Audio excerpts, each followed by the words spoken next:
veliko je srce Elisavetina, oprostit će. Jedina naša dama na svijetu osvaja već pri prvom susretu. Diviš joj se svakom pokretu, graciozna je ko ptica u letu. Za njene oči treba ti knjiga, dubina im krije i sreće i briga. Nema u njima zlobe ni intriga, već sušta dobrota gospe od sniga. Rođena za horizonte veće, s muškima nije imala sreće. Lepa i pametna ne ide preče. Oni uvek deca, ona napred kreće. Usudiš li se pogledat u njeno oko, naći ćeš tajne zapretane duboko. Čas je ko u majke, a za tren ko soko, ko more duboko ili meteorski visoko. Afrodita joj je poklonila ten, božanski je koliko i njen.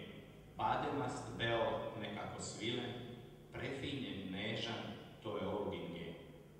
Njeno srce je kuća bez vrata, puno ljubavi za čoveka brata, razumevanja za žrtve rata, to joj je u amanet dao tata. Prejaka da bi se vezala u slabe, gnuša se oni što za sebe grabe i što tuđi jadi nevolju zlorabe, za izbjegle je zato kraljica od Save. I kad ne bi znao da je princeza, mislio da te to neko tako zeza, među hiljadom bi sjala njena reza, sazdana od finog srpskoga veza. Ima u njoj duha rođenog vođe, no sve u maniru prave gospođe. Mlitavcima kod nje nema prođe, gde zamisli otići, ona tu i dođe. Još nešto je čime ona pleni, svakog čoveka ko brata ceni. Plemenitost joj kola po veni i nije podložna nikakvoj meni. Javna scena je prava bina njena, na njoj je dominantna, suverena. I da nije bilo šumskih kretena, bila bi naša kraljica, majka, žena. Zna za nostalgiju, emigrantski jad, zato joj tako leži humanitarni rad. Daje joj duši fini unutrašnji sklad, uvek stigne da smanji naroda jad. JK, njeno kraljevsko visočanstvo, za lepotu ne treba svedočanstvo.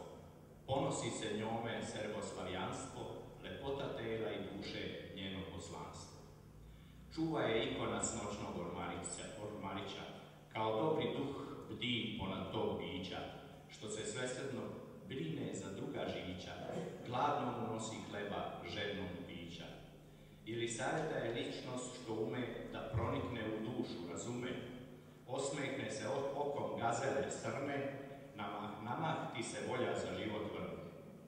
S njom smo deo onog lepšeg sveta, u njenim bajkama već je dimenzija peta. Ona broji unazad biološka leta, s lica joj večni osmeh mladosti